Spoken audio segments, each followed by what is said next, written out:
ಮಾರಮ್ಮನ ಪ್ರಸಾದ ದುರಂತದ ಬಳಿಕ ಅಧಿಕಾರಿಗಳು ಎಚ್ಚೆತ್ತಿದ್ದಾರೆ. ಈ ಬಗ್ಗೆ ಒಂದು ಬ್ರೇಕಿಂಗ್ ನ್ಯೂಸ್ ಬರ್ತಾ ಇದೆ. ನೆಲಮಂಗಲದಲ್ಲಿ ಪ್ರಸಾದ ಸೇವಿಸಿ ಪರೀಕ್ಷೆ ಮಾಡಿಸಿದ್ದಾರೆ ತಹಸೀಲ್ದಾರ್. ಉತ್ತರಘಟ್ಟ ಆಂಜನೇಯ ದೇವಾಲಯದಲ್ಲಿ ಪ್ರಸಾದವನ್ನ ಪರೀಕ್ಷೆ ಮಾಡಿಸಿದ್ದಾರೆ. ದೇವಸ್ಥಾನದ ಟ್ರಸ್ಟಿಗಳ ಜೊತೆ ಪ್ರಸಾದವನ್ನ ತಹಸೀಲ್ದಾರ್ ಸ್ವೀಕರಿಸಿದ್ರು. ಹನುಮ ಜಯಂತಿ ಹಿನ್ನೆಲೆ ತಂದಿದ್ದಂತ ಪ್ರಸಾದವನ್ನ ಪರಿಶೀಲನೆ ಮಾಡಿಸಲಾಗಿತ್ತು.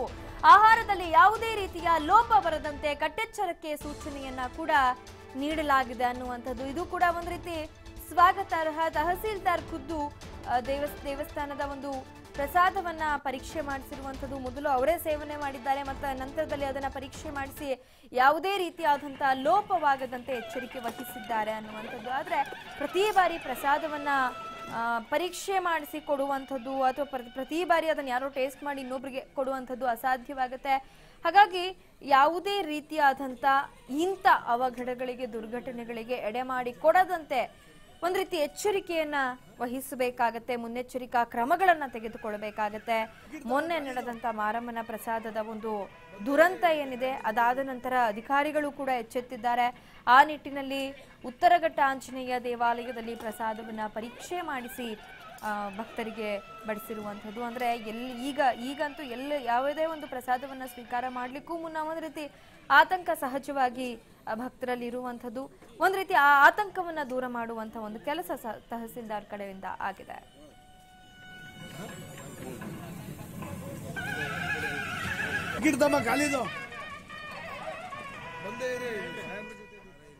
ನಮ್ಮ ಫುಡ್ ಇನ್ಸ್ಪೆಕ್ಟರ್ ಬಂದರೆ, ಆರೋಗ್ಯ ಇಲಾಖೆಯಲ್ಲ ಬಂದರೆ.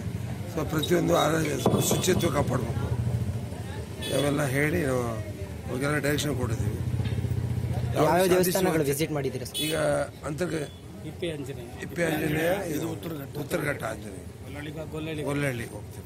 ಆರೋಗ್ಯದ ಬಗ್ಗೆ, ಪ್ರಸಾದ ಬಗ್ಗೆ ಏನೇನು ಕ್ರಮಗಳು? ಪ್ರತಿಯೊಂದು ವೀಕ್ಷಣೆ ಮಾಡಿದ್ದೀನಿ, ನಾವು ಸೇವನೆ ಮಾಡಿದ್ದೀವಿ. ಸೊ ಎಲ್ಲರಿಗೂ ಡೈರೆಕ್ಷನ್ ಕ್ಲೀನಾಗಿ ಇಟ್ಕೋಬೇಕು, ಎಲ್ಲ ಮುಚ್ಚಿಟ್ಟಿರ್ಬೇಕು. ಏನು ಹೆಚ್ಚು ಕಡಿಮೆ ಆದರೆ ನೀವೇ ಬಟ್ಟೆಗಳು ಪ್ರತಿಯೊಬ್ಬರಿಗೆ ವಾರ್ನಿಂಗ್ ಕೊಟ್ಟಿದ್ದೀವಿ, ನೀವೇ ಹೊಣೆ ಹಾಕ್ತೀರಿ ಅಂತ ಹೇಳಿ. ಇವು ಭಕ್ತಾದಿಗಳಲ್ಲಿ ಒಂದು ಭಯ ಇರುತ್ತೆ, ಅವ್ರಿಗೆ ಏನು ಹೇಳಿ? ಅದನ್ನೆಲ್ಲ ಭಕ್ತಾದಿಗಳು ಯಾವ ಭಯಪಡಂಗಿಲ್ಲ, ಎಲ್ಲ ಕ್ಲೀನ್ ಇರ್ತದೆ, ತೊಂದರೆ ಇಲ್ಲ. ಈ ಬಗ್ಗೆ ಮತ್ತಷ್ಟು ಮಾಹಿತಿಯನ್ನ ನೀಡ್ತಾರೆ ನಮ್ಮ ಪ್ರತಿನಿಧಿ ವೆಂಕಟರಾಜು.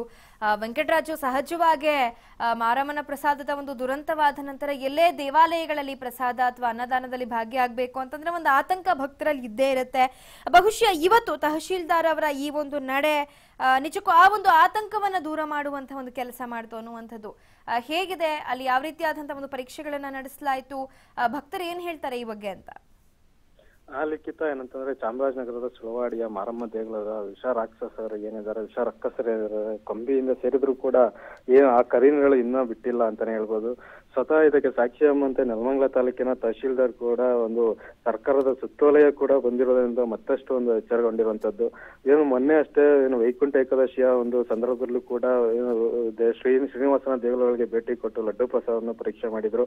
ಅದರಂತೆ ಇಂದು ಕೂಡ ಹನುಮ ಜಯಂತಿ ಹಿನ್ನೆಲೆಯಲ್ಲಿ ತಾಲೂಕಿನ ಪುರಾತನ ಒಂದು ಪ್ರಸಿದ್ಧ ಉತ್ತರಘಟ್ಟದ ಆಂಜನೇಯ ದೇಗುಲಕ್ಕೆ ನೆನ್ನೆ ಭೇಟಿ ಕೊಟ್ಟಿದ್ರು. ಇಂದು ಕೂಡ ಭಕ್ತರ ಜೊತೆಗೆ ದೇಗುಲದ ಟ್ರಸ್ಟಿಗಳೊಂದಿಗೆ ಸ್ವತಃ ಪ್ರಸಾದ ಸೇವಿಸಿ ಒಂದು ಭಕ್ತರಿಗೆ ಒಂದು ಧೈರ್ಯ ತಂದಿರುವಂತದ್ದು. ಯಾವುದೇ ಒಂದು ಲೋಪಗಳಿಲ್ಲ, ಎಲ್ಲ ಶುಚಿತ್ವ ಕಾಪಾಡಿಕೊಂಡು ಒಂದು ಪ್ರಸಾದ ತಯಾರಿಸಿದ್ದಾರೆ. ಎಲ್ಲರೂ ಒಂದು ಸಂತೋಷದಿಂದ ಒಂದು ಪ್ರಸಾದ ಸ್ವೀಕರಿಸಿ ಎಂಬ ಮಾತನ್ನು ಕೂಡ ತಹಶೀಲ್ದಾರ್ KN ರಾಜಶೇಖರ್ ಹೇಳಿರುವಂತದ್ದು ಲಿಖಿತ. ಓಕೆ, ಧನ್ಯವಾದ ವೆಂಕಟರಾಜು ಮಾಹಿತಿಗಾಗಿ.